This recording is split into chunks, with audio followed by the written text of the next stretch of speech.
What is going on, guys? One Around Boxing. Today we're going to talk about Teofimo Lopez, but before we dive into that information, go and smash the like button, subscribe to my channel. Really appreciate your guys' feedback. Let's go. So, Teofimo Lopez had a great night and did what he was supposed to do against Pedro Campa, which he stopped him in the 7th round, just as I predicted. I actually said that Teofimo Lopez was going to stop him in the 10th round, but it came a little bit earlier, and it is what it is. That's exactly the way it was supposed to happen. So it was a great comeback win for Teofimo Lopez.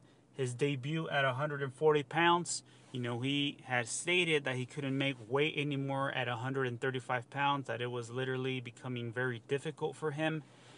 And, you know, it was a great fight. I was actually, you know, had a little doubts about how his you know, his power was going to display at 140 pounds, but he looked pretty impressive. You know, took the rustiness out. I think he could have done a lot better as far as his defense and all that, but you know, like I said, the guy did what he was supposed to do, and he stopped Campa. He has kind of like a kind of lunges forward with his punches, and he has good timing. His accuracy is pretty good. His timing is pretty good. When he dropped Campa, as you can see, he hit him with a 1-2, and he lunged himself forward, and kind of like a snapping punch with that left hand that dropped Campa. Kind of like you know who also lunges himself is Manny Pacquiao. But Manny Pacquiao, the difference is that he has majority, like a volume of punches, a combination of punches coming towards you, but he's lunging himself forward. He uses a lot of his feet to move forward. That's how he dropped. I remember Keith Thurman and stuff like that in one of the rounds, in the beginning rounds. But don't get it twisted. I'm not comparing Teofimo Lopez to Manny Pacquiao, as Manny Pacquiao, you know, he's a legend of the sport, and Teofimo Lopez still young, still has a lot to prove in the sport of boxing. All I was referring to was just the lunging part, using your whole body, coming from your feet up to your actual punch, and that's what both of these guys do. But like I said, Teofimo Lopez does the 1-2s. Now the question is, how will Teofimo Lopez do against the top level opponents at 140 pounds? You know, we got Josh Taylor, we got Jose Ramirez, we got Regis Prograis, we got Ryan Garcia, we got Cepeda. You see what I'm saying?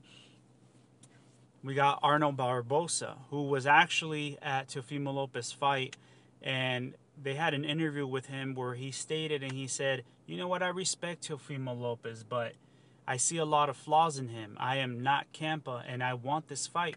I think that him and I will have a tremendous fight, and you know, I will show him what the 140-pound division looks like with top-level opponents. So that will be a really interesting fight if Teofimo Lopez takes that fight against Arnold Barbosa Jr. In December, since you know, Teofimo Lopez said that he was willing to come back to fight in December.